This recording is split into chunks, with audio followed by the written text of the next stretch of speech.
I'm a professionally trained medical photographer, and I spent 5 years working in a large tertiary hospital in Australia. I started to notice that doctors and nurses were taking photos of patients, and so that formed the basis of my early research. And pretty soon I realised that patients were also bringing in photos to use in their clinical care.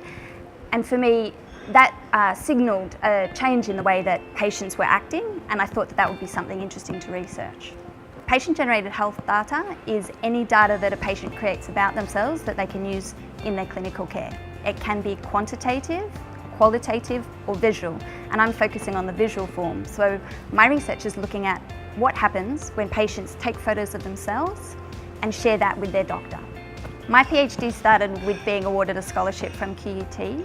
At the time I was living in another state, so I knew that I would have to move to Brisbane. I'm originally from Melbourne and I had lived in the Northern Territory, and moving to Brisbane was a nice combination of the two lifestyles that I'd lived before. I chose to undertake a PhD essentially to improve my skill set. I had finished my study 10 years before and felt that the best way to upskill was to look at doing further study, and I had the choice between doing a whole new degree or actually building on what I had done originally, and so the PhD was the option for me.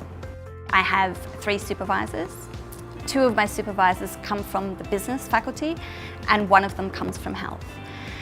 My project is essentially a multidisciplinary project. It's a project that sits within the business school but utilises the context of health. In terms of the campus, there's several areas that I love here at QUT. I love going to the Cube when I needed alternative space to work in. I like some of the art spaces like Old Government House, and I spend a lot of time in the cafes. The other thing I like about QUT is that it's really close to the Botanical Gardens, so when you need a break from work, you can just head down there and sit in the gardens.